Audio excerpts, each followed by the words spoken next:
everyone, I'm Captain Logan. I'm Eric. And this time I made Eric watch Source Code, because I like spinning my sign. I do too. You're right though, I don't get, that's half the reason to have the signs, is just to be able to spin them.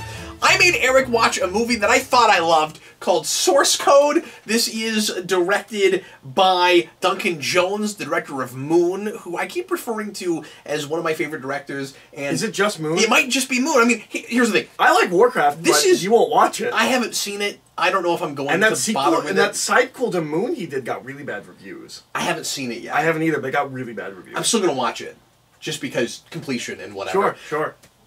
I don't know if the directing is the problem with this movie. I mean, it's all scripting. I think it's well made. It's a scripting issue. Now, I gotta mention, we watched this weeks ago when we thought the omnibus was about to come up. Yeah. We thought about adding another movie onto this, but we had so much going on in the omnibus, we elected not to do that. I don't even know what you. I mean, you don't always tell me. We're doing Chronicles of Riddick. Oh, that's right. I forgot about that. Of Riddick. I forgot about that. And then it was because it was supposed to be the Star Wars thing. We didn't get Star Wars this year, so we're doing Chronicles of Riddick. I'm still doing Riddick next. Yeah, we should, man. Anyway, we'll get to that next time. Soon, if you're willing, I would like to do a TV one, because I keep thinking of TV shows I want to introduce you to. Sure. And do like a first 1 or 2 episodes kind of thing. But I really want to do TV at some point. Sure, absolutely. We don't have to make that a regular thing. We can go back to movies, but I'd like to do it at least one. Sure. Anyway, because there's one thing in particular that I've been wanting to show you forever. Okay. But anyway, so this has been on my stack. No, but I could do that. That would be very interesting. This has been on my stack for a long time, and one of my safe bets, because I keep picking movies that turn out to not be as good as I remember them. Picking movies you haven't seen in like a decade. Unfortunately, this ends up falling in that category. This is not as good as I remember it. It kind of falls apart at the end. Now, you're going to have to refresh my memory a little bit, because even though I've seen this more than you, I don't think it falls apart at the end. I think it falls apart that well. All the way. I think it's a bad movie. You think overall it's a bad movie? You had a lot of time to let it simmer. Yeah, but I haven't really thought about that much. It's a bad movie. Okay. So, I feel like everything that makes this situation happen is contrived. It's kind of contrived, yeah. It doesn't feel like a bona fide science fiction film. It kind of feels not I so feel possible. like he's... I don't want to say like a crazy person, but like... One, I don't think the premise actually makes sense. Because they keep talking about like quantum theory, and... How does... So, like, you get to relive... Yeah, we should set this up and let people know what happens, but... I mean, the movie doesn't. It just kind of slowly gives it to you. Yeah. Well, and I think that's supposed to be part of the appeal of it, is that you're and I think it does a good job of putting you in his head and making you discover things as he's discovering them. I like that about it a lot. The reveal of what is film. Actually going on with him is actually really good. That's the best part of the movie, I think. Yeah. Okay, so... And there's some good performances here. I always like Vera Farmiga. Gregory Rush is good. I think it's Gregory Rush. Yeah. Jeffrey Rush. Jeffrey Rush, Felix Leiter. And then, of course, this is Gyllenhaal, who I always say doesn't pick bad projects. You're saying this is not a great movie. You know, I think you say that about actors sometimes when you don't watch most of their stuff. Like I've seen a decent number of Gyllenhaal movies. But you say he doesn't pick bad projects. I bet he's done a bunch of movies you haven't seen, and like within the past 10 years. Maybe so. Like, did you see Love and Other Drugs? Because I did. It wasn't great. Okay, well then, fine. I'll stop saying that. All right. I'm not saying he does pick bad projects. I'm just saying I don't know if that's true. Every movie I like 5 years later turns out to be a piece of crap. Okay, so this is not a piece of crap. I still like this more than Eric, but it did not hold up as well as I did. The premise is that they have this device. Because either he's dumb or they're dumb, and I don't know who's dumb. Okay, so basically, there was a train crash, and Jake Gyllenhaal is able to relive the last few minutes of someone's life. Okay, so because they this is the big reveal, but we find out that he has died. And they take his consciousness from like there's still residual energy from the brain right after he dies, and they're able to take his consciousness and put it in the mind of a person who lived the last few minutes of that train crash, in another parallel reality so they can find out what exactly happened in our reality. And so it's like, when you... is the idea that's not what it is. Is the idea that when you die, you're like creating a separate reality? See, here's the problem. Yeah. They don't think it's a separate reality. He does. They keep telling him, you can't affect anything, it's not real. But if that's the case, the way they're explaining what he can do, no one should be reacting to him. He should essentially be walking around holograms. But they react to him like he's really there. And like he is altering things. So he says like, no, you understand, like I am altering things. And they're like, no, stop being dumb. You're just reliving the last couple of minutes of this guy's life. But he can leave the train and go out into the outer world. Like, it's not what they're saying it is. And I don't know if they're being dumb in thinking, because like they keep telling him... Yeah, it's definitely not just the perceptions of that guy, because he wasn't outside that train in that part. Yeah, he doesn't do any of the things that he does. Like, it doesn't make sense to me that either they think they're not creating alternate realities within quantum theory, or that he's able to do anything that he can do. Like, one of them is dumb, and I don't know which one it is. Because he keeps being like, no, I'm creating, I can change it. And they're like, no, you can't. Is like, if he's able to interact with other people and make them go in other places, then certain, like, okay, what I thought the idea was, is that they're saying, no, you can't change anything in our reality, so it doesn't matter. Like, you're creating another reality, so it like doesn't count. But they also think that, because the idea is supposed to be that when he gets to a certain point, it's just going to give out. But I think that's just because the train explodes.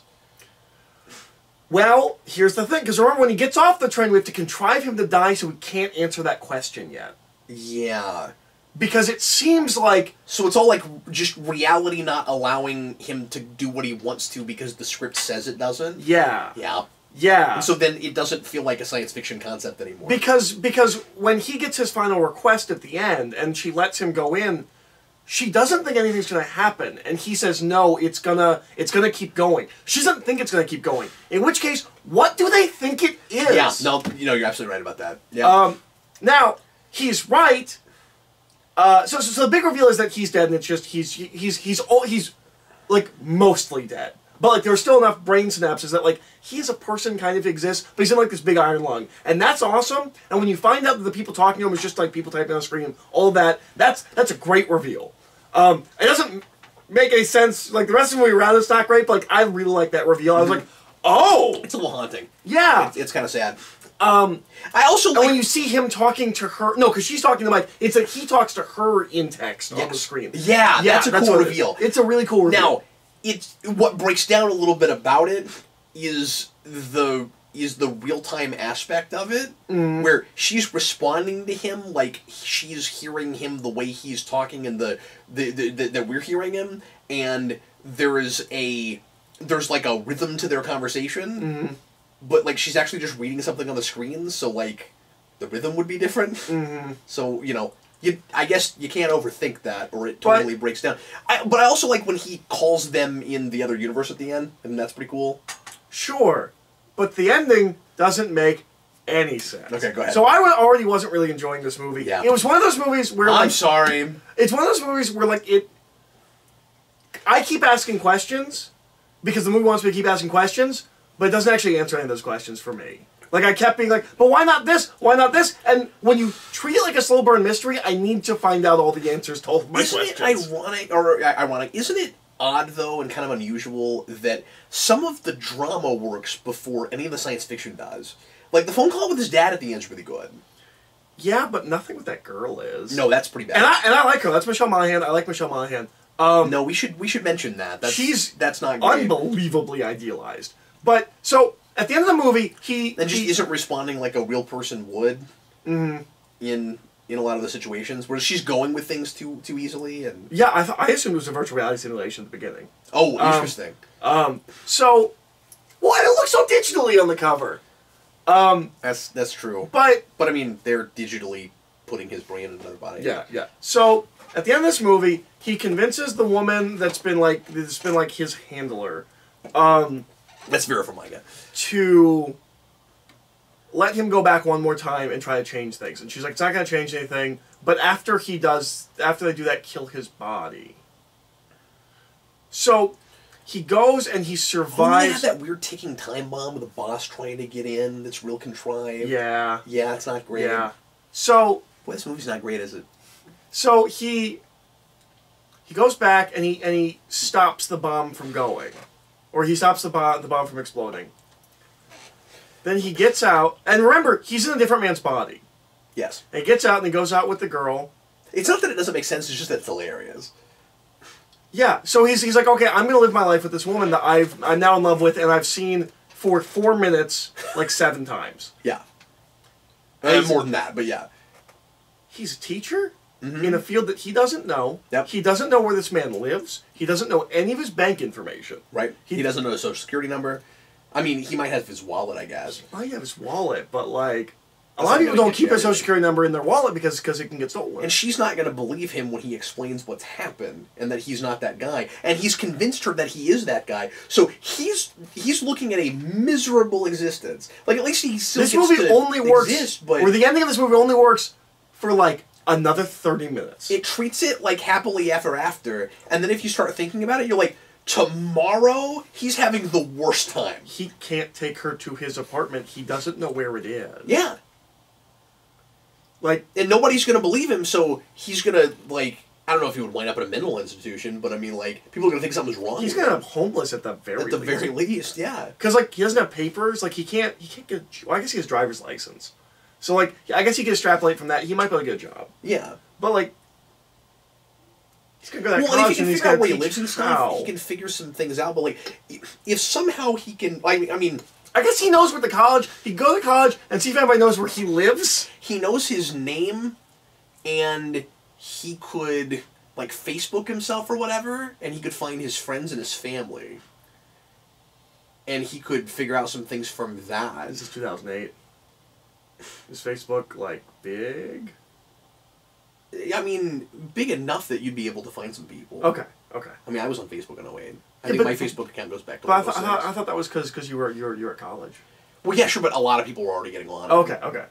I'm just saying, I mean... There are ways to... He lives in an internet age. He has a lot of work ahead of him. Yeah, he does. And he needs to find a different career. But you're right. The movie ends as if it has not thought about that. Yeah. That is a problem. I'm not feeling this. It's a bad script. Yeah. Joe Hall is good. To be fair, he didn't write it. No, it's directed fine. Or it's directed well. But Gyllenhaal's good. I don't understand what Jeffrey Rush is doing in this movie, where he's just like, he's like, this is the only, like, it seems like they've tested this many times, like, this is the first time it's worked, that they've been able to get someone in this state where it works.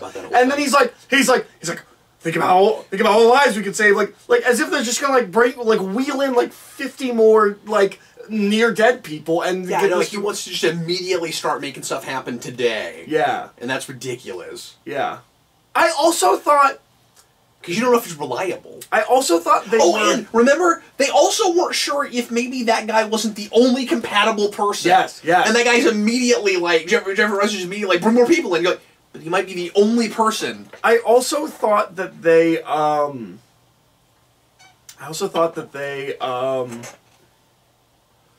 were unnecessarily cryptic. Yep. The way they talk to Jake Gyllenhaal, I feel like they can offer up explanations, even if they're lies, that will get him to do what they want easier than giving him nothing. Because they keep saying, well, we just don't have time to explain anything to you, but he's making it take longer because he's not cooperating. If you just hurry up and tell him some stuff, he might cooperate, especially because he's a soldier who's doing his duty. And guess what? Once they explained it to him, he cooperated. Yeah.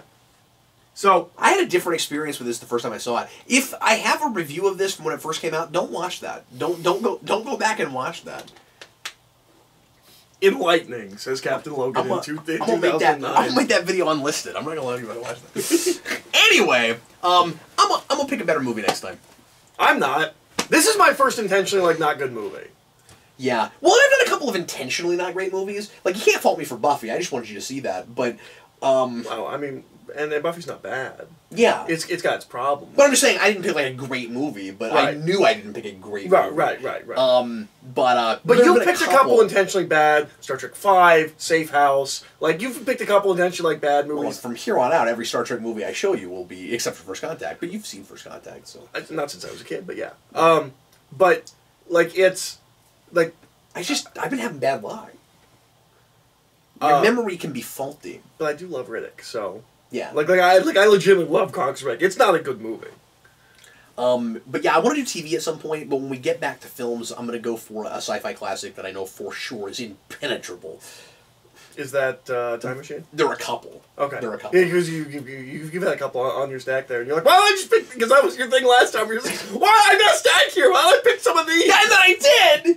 And it wasn't great! Well, no, not Source Code. After that Source Code, you looked at your stack, you're like, I have these, like, I have old better 90s things. classic movies. I know they're that bad. Yeah! Anyway, so join us next time, won't you, for He Made Me Watch, and we're going to move on now to License to Review, and Eric's going to talk a little bit about the next Bond movie, which I watched, but hopefully I remember some of. You could have talked about... Because it was weeks and weeks ago. If we'd done it right shortly after. Well, yeah, it's just been weeks now. Yeah. I meant to rewatch it before we did this, but I didn't get a chance. But I'm sure something will come back to me. As we talk. Yeah. Anyway, so stick around with us for that if you're watching the playlist on the Omnibus. And in the meantime, thanks so much for watching. I am Captain Logan. I'm Eric. See you later, folks.